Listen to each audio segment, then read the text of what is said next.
Hello guys and welcome back to the channel. In today's video I'm going to show you a very simple and straightforward way to stretch out those calf muscles.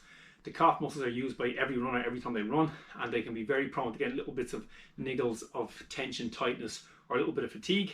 And one of the best ways you can reduce those niggles is just to get a good stretch. And here's the best simple stretch that you can do to get yourself some relief in any sort of calf tension. I would start off at the wall, two hands up, and what I'm going to do is I'm going to go down into almost like a split lunge position, and I'm just going to keep my back heel down towards the ground, so push that heel down into the ground and then ever so slightly shift all the way forwards, trying to keep that heel down, and you're going to feel the stretch coming into that back leg right down at that calf muscle. So you'll really feel that tension building, and then I'll hold it for 10 or 15 seconds, come back up, and then I like to change over, so bring the left leg back, keep that left heel down into the ground and bring the right leg forwards, and this time shift all the way forwards, and you'll feel the big stretch coming now on the left side. Hold that again, like I said, 10-15 seconds.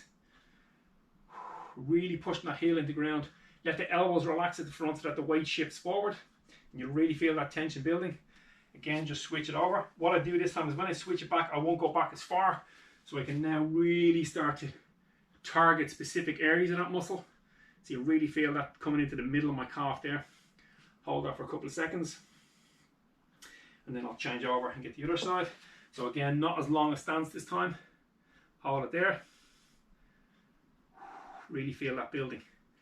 Now, that's the gastrocnemius, which is one part of the calf. The other part that we want to do now is switch the stance. This time we're going to have our 2 feet pointed forward again like we did the last time. Instead of keeping the back knee straight or locked out, I'm going to let the 2 knees bend. And this time I'm shifting the weight forwards onto that, bringing the weight through the right leg, but keeping the heel down, and the knee is bent is the most important thing this time, and that's going to get a big stretch of the soleus muscle. So just hold it there. You'll feel that stretch coming through that muscle. Take it back, change over to the opposite side. So you really feel that tension now. It's going to be much further down around towards the Achilles, then up further with the gastroc stretch. You feel it much more up around the knee or the belly, the muscle. This one always feels a little bit lower down, or it does for me. And relax. And from there, if you want to add on to intensify or bring that stretch on, when you lean forwards, you can literally lean forwards and bring the leg off to one side. Again, just keep that heel down at the back, or you can lean forwards and kind of come across your body and let that heel drop down. It feels a bit strange because you're crossing your legs over, but you'll really feel that stretch intensifying. Just to show you that on the other leg. So when I go across, I can bring it forwards, let the knee come off the midline, so the knee is now shifting out off the midline. And I really feel that on my soleus muscle down around that Achilles, and then come back up and then shift it across the body.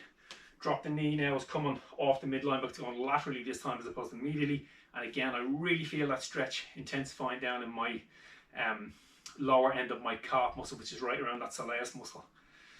And relax.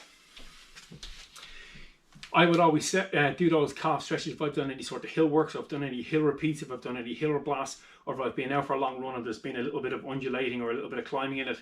I would do all my stretching, but I would absolutely make sure that I hit that calf muscle in all the different ranges that I can, just by doing that very simple routine. So if you thought that was useful, guys, let me know in the comments below. Anyway, remember, run far, run fast, and most of all, run sensible.